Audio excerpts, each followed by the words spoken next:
Losing a loved one, it's reasonable to assume that an individual might change due to the grief. They may ditch a bad habit, feeling motivated to try something different. They may seek betterment or something to fill the void in a healthy way that can help them pass that trauma and move on. In the Maker's case, he bombs his fucking family and commits a genocide not once, but twice.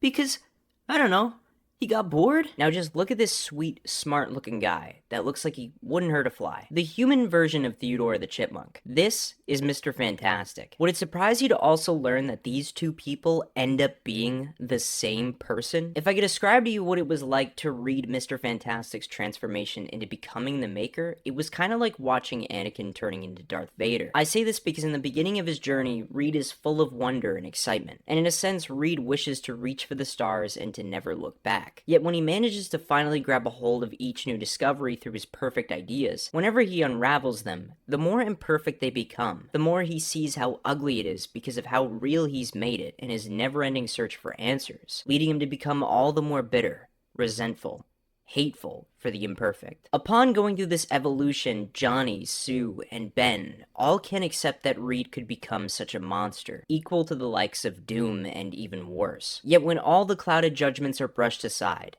it's shown that Reed was always a monster deep down. It was only through the loss of those he cared for that kept him grounded with morals and responsibility that Reed's ego ran rampant enough to no longer see the point in saving such an imperfect world, but to create a perfect one in his image, no matter the cost. You can almost say that it was inevitable. Now, what I aim to do in this video is provide you a concise breakdown of what led Reed into becoming the Maker, while going over his complete history, sort of how I did in my Red Hood video if you haven't watched before. You will see how he will become one of the most sadistic, soulless, and vile villains in the Marvel Universe. I felt so much dread and sadness watching a character have the opportunity to do the right thing over and over and repeatedly choose the wrong route. It's even more tragic when you watch this Reed flourish with the Ultimate Fantastic Four, learn to be the team leader, go on adventures with the team, and have intimate moments with each member, only for it to all end in the worst way imaginable. You just feel the depression loom over you,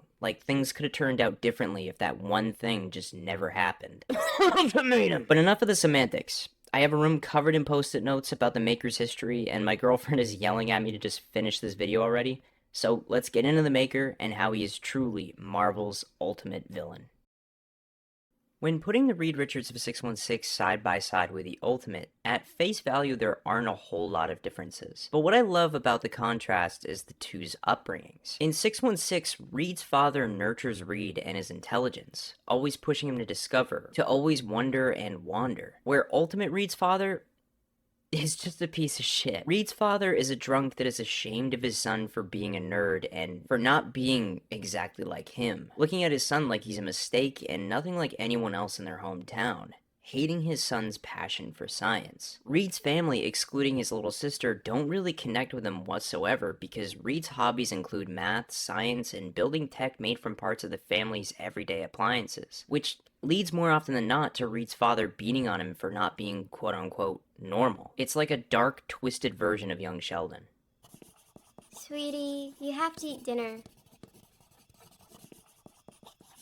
Sweetie, I want you to eat this. Sweetie, you have to eat and you have to talk to me when I talk to you. Okay.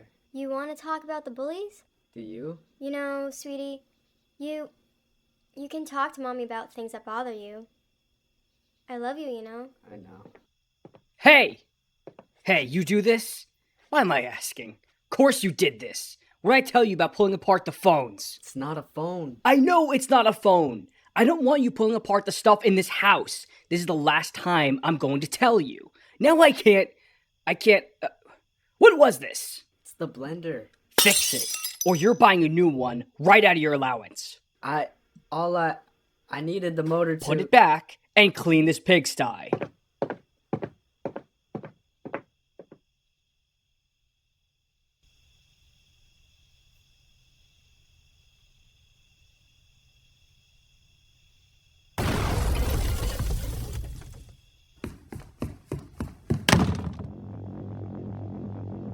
What are you doing? There aren't words to describe how fucking grounded you are, kid. You got that? Dad, I found a way to break the... I don't want to hear it.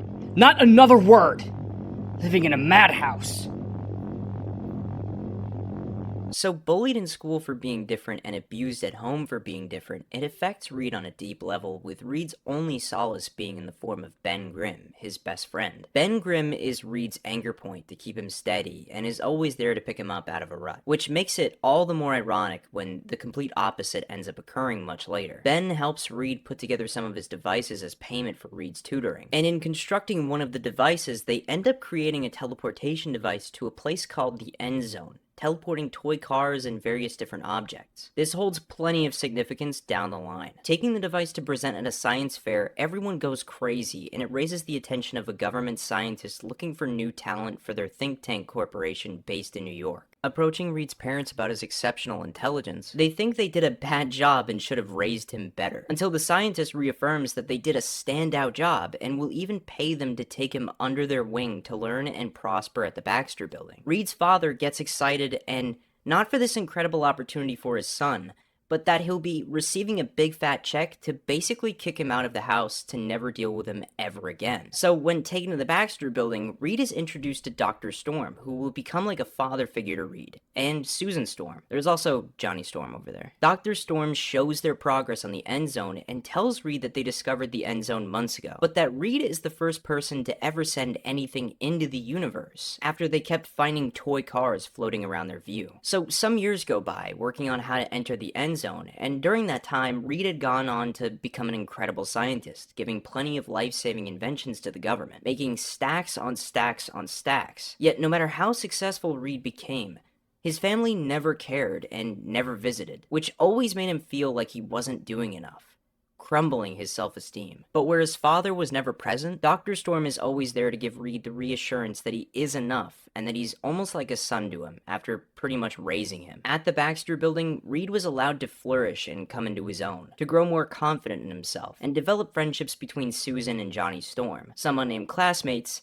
and the silent, enigmatic Victor Van Dam. He's not Doom, but he is Doom. The friendship between Victor and Reed starts off on the wrong foot because of Victor's lack of respect and privacy due to his thinking of himself to be superior from others because of his status as royalty. So Doom just kind of lets himself into Reed's quarters and makes tweaks to some of Reed's calculations. Reed at first discovers Victor doing this and demands for him to get the fuck out of his room and to never tamper with his work ever again. But once reading Victor's edits, he realizes Victor could be a huge help to him in cracking the teleportation problem. So Reed approaches Victor to basically form a truce and agree to help one another on each other's projects. At first, Victor is stubborn, but ultimately agrees once accepting that Reed is his equal in intelligence. But under the dark exterior lies an even darker intent in Victor, agreeing to help only to tamper with Reed's work any chance presented, due to Victor despising the fact that Reed is his equal, and Victor simply can't have that. This all ends up culminating years later when Reed has finally finished the teleporter to the End Zone with the goal to send an apple through and right back where it left, inviting Ben Grimm over a decade later to see the project that they made as kids brought to its full potential. Ben is only there for 10 minutes, living his best life, and finally able to see his best friend's dream come true. Victor pulls Reed aside to try a different set of coordinates for the teleporter, viewing it as a better and safer destination to send the apple through. However, Reed makes a point that he's ran all the numbers a cajillion times, and knows everything will fall through, but Doom leaves furious. So minutes later, when they begin to turn on the teleporter, Susan gives Reed a kiss, and right as the teleporter goes off, everyone can tell something is completely wrong. Once the dust settles, Reed wakes up near the blast zone with an extra 20 feet added to his height, lifting himself up to find all of his limbs super elastic and unable to control it. Walking towards the blast zone, the military open fire on him, thinking Reed is an alien that came through the teleporter, until Dr. Storm calls off everyone, recognizing the alien is just Reed changed. After which, Dr. Storm tells Reed that everyone in the blast radius has vanished. That includes Victor, Johnny, Susan, and Ben. Over time, they all come out of the woodwork, each with their own set of powers that set them apart from each other. Ben is earth, Sue is air, Johnny is fire, Reed is water, and Doom is horse feet, or death.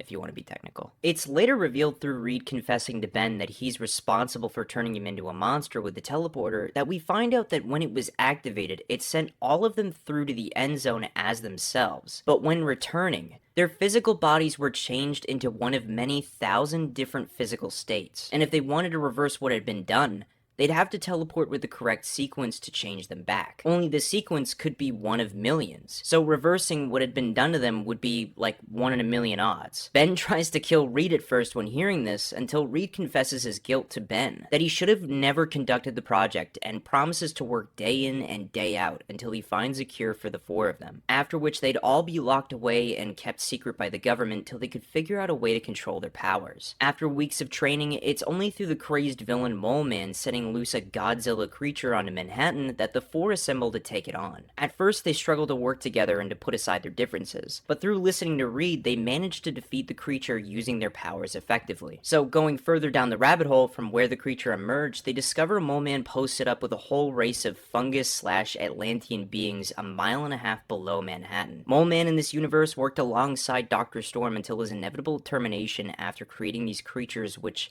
the government, including Dr. Storm, viewed as unethical. Seeking to get back at the government and Dr. Storm, Mole Man secretly worked with Victor behind the scenes to help create a whole race of monsters, with Mole Man revealing that Victor was the one responsible for the end zone teleporter going wrong and altering them all. Learning the truth, everyone feels violated.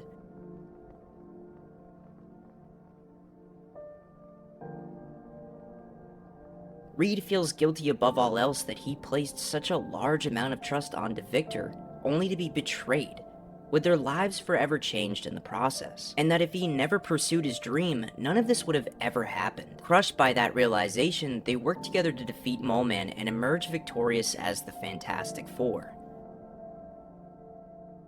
Something that I feel like I really have to take time to appreciate about the Fantastic Four in this Ultimate Universe is that it really takes its time to assemble the team and make them resemble their counterparts from 616. The dynamic between the 4 is just so pleasing to read, because there'll just be the occasional banter between Johnny and Ben, and then particularly funny moments like when Reed introduces the team to the Fantastic Car, and gives a whole sad backstory about how he made it to visit his parents, but always kinda chickened out at the last second. I keep one of my old toys up here.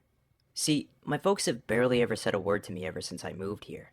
Sometimes it was okay, but sometimes when they just wanted to get off the phone or, well, I wanted to go see them. See, Ben, we didn't get let out.